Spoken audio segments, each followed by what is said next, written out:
네, 한동훈 장관이 덕분에 우리가 있습니다라고 손편지를 보냈습니다. 자, 누구에게 어떤 내용으로 보낸 것인지 허주연 변호사와 자세히 짚어보도록 하겠습니다. 자, 화면에 나오는 거 보면서 허 변호사님 설명해 주세요. 글은 잘 안 보일 수 있습니다. 네, 한동훈 장관이 26년 전 이 국내 가혹행위로 순직한 조모 병사에게 유족에게 이 편지를 보낸 건데요. 지금 내용을 보면은 이 형님 같은 분들, 그러니까 이 숨진 조 병사 같은 분들 덕분에 오늘의 우리가 있고 그런 마음으로 국가배상법 개정안을 냈고 반드시 통과되게 할 거다. 누구도 이걸 반대할 수 없다. 이렇게 손편지를 보낸 겁니다. 예. 이게 이제 97년에 조모 병사가 국내 가혹행위로 유서를 써놓고 이 가해 병사들에게 원망을 담은 유서를 써놓고 숨진 사건이 있었는데요. 가해 병사들이 다 기소유예 처분을 받았습니다. 그러니까 유죄는 인정이 됐지만 기소가 되지는 않은 상황인 거예요. 그런데 유족 입장에서는 이 처분이 부당하다고 느낄 수가 있죠. 그래서 이걸 항고를 할 수가 있었는데 문제는 이 기소유예 처분에 대한 통지가 가지 않아서 항고가 되지 않았습니다. 그래서 이 처벌 가능성이 없어진 상태에서 유족들이 이 부분에 대해서 위자료 청구를 하고 싶은데 문제는 지금 현행법상으로는 이중배상 금지 조항 때문에 위자료 청구가 받아들여질 수가 없는 상황인 거예요. 왜냐하면 이 조모 병사가 순직했다고 인정을 받고 순직연금을 받고 있기 때문에 현행 국가배상법에 따르면 이렇게 순직연금으로 배상을 받은 사람뿐만 아니라 그 유족들조차도 손해배상을 청구할 수 없도록 되어 있거든요. 그런데 이 부분에 대해서는 이 순직한 병사의 권리와 유족의 위자료 청구권은 그 법적인 근거와 결이 다른 것인데 유족의 위자료 청구권까지 제한하는 국가배상법이 좀 과도하게 위헌적인 소지가 있다는 얘기가 예전부터 있어 왔습니다. 그런데 이 조모 병사의 유족들이 손해배상 청구를 잇따라 기각당한 것을 계기로 해서 이걸 좀 개정해야 된다는 어떤 목소리가 나왔고 한동훈 장관이 이 부분에 대해서 실제로 국가배상법 개정안을 올해 5월부터 추진을 했고요. 그렇군요. 그리고 10월에 개정안이 지금 국회에 제출이 된 상황이거든요. 그래서 거기에 대해서 유족들이 도움을 요청하는 편지에 대한 답장을 한 장관이 직접 쓰면서 국가배상법 개정안 통과에 대한 의지를 보여준 겁니다. 그렇군요. 저도 글씨는 잘 못 쓰는데 한동훈 장관도 흘렸어서 그런지 자세히는 잘 읽히지는 않았는데, 자, 한동훈 장관이 민주당 의원들을 향해서는 굉장히 직격을 하고 아주 강렬한 발언들을 많이들 쏟아냈지만 피해자들 또 어려운 사람들을 위해서는 또 한없이 또 부드러운 모습을 보여줘서 어떤 게 진짜 한동훈의 모습인가 많이들 궁금해하실 텐데, 자, 한동훈 장관의 그 목소리 한번 들어보시겠습니다.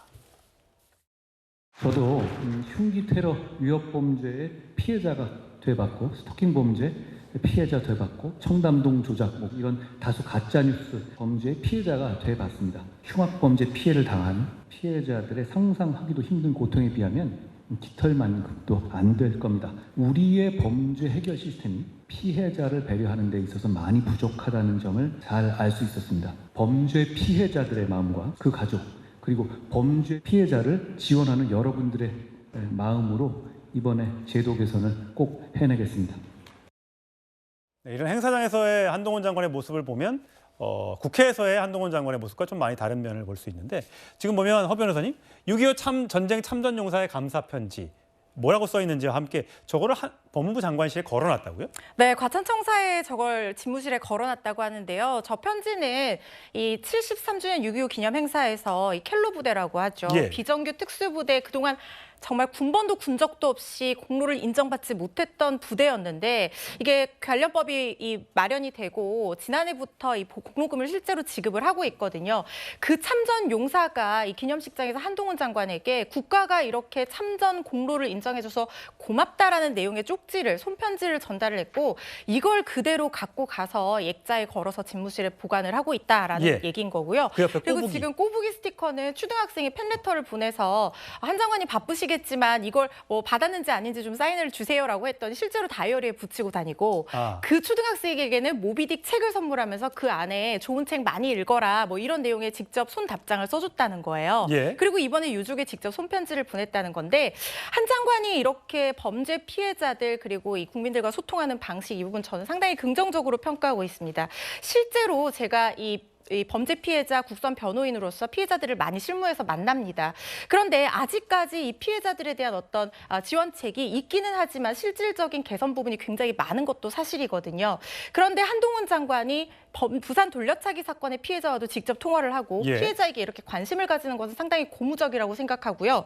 혹자는 이런 부분에 대해서 정치적 행보를 염두에는 어떤 쇼맨십이 아니냐라고 얘기를 하던데요. 그런데 최소한 이 정도의 쇼맨십이라고 또 최근에 보여준 정치인이 있었습니까? 저는 떠오르지가 않거든요.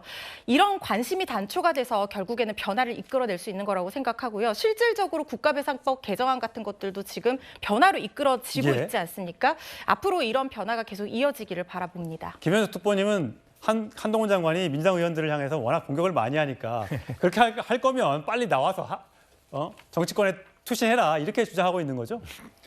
그렇죠. 지금 뭐 다들 그런 시각들이 많잖아요. 전국을 지금 다니면서 사전 선거 운동한다 이런 뭐 비판의 지점도 있는 거고 또 뭐 이미 총선에 출마하는 거는 상수로 기정사실화 되어 있지 않습니까? 그렇다고 하면 정치 공학적으로 뭐 이준석 신당이 저기 생길 그 즈음 또는 뭐 이재명 우리 대표와 관련된 사법과 관련된 그런 처리들이 끝나는 즈음에서 뭐 연말 연초 정도에 별도로 출마 선언을 장관을 그만두고 이제 출마 선언을 할 것이다 이렇게 띄워주게 하는 그런 정치공학적인 그런 판단 말고 당당하게 지금부터 선언하시고 정치를 하시면 좋겠다는 말씀을 드리고 지금 여기 우리가 지금 다루고 있는 이런 유족 피해자들에 대한 배상이라든지 이런 것들은 사실 정치인 한동훈을 빼고 보면 다 잘하는 예. 공행정이라고 생각합니다. 그런데 그것이 정치와 연관이 되니까 그 순수성에도 좀 의심을 갖고 이런 시각들도 생기는 거잖아요. 그렇기 때문에 하루빨리 나와서 국민들에게 정정당당하게 심판을 받는 것이 오히려 좋겠다 이런 생각입니다. 예, 알겠습니다. 한동훈 장관의 거치 참 많은 분들이 궁금해하는 것 같습니다.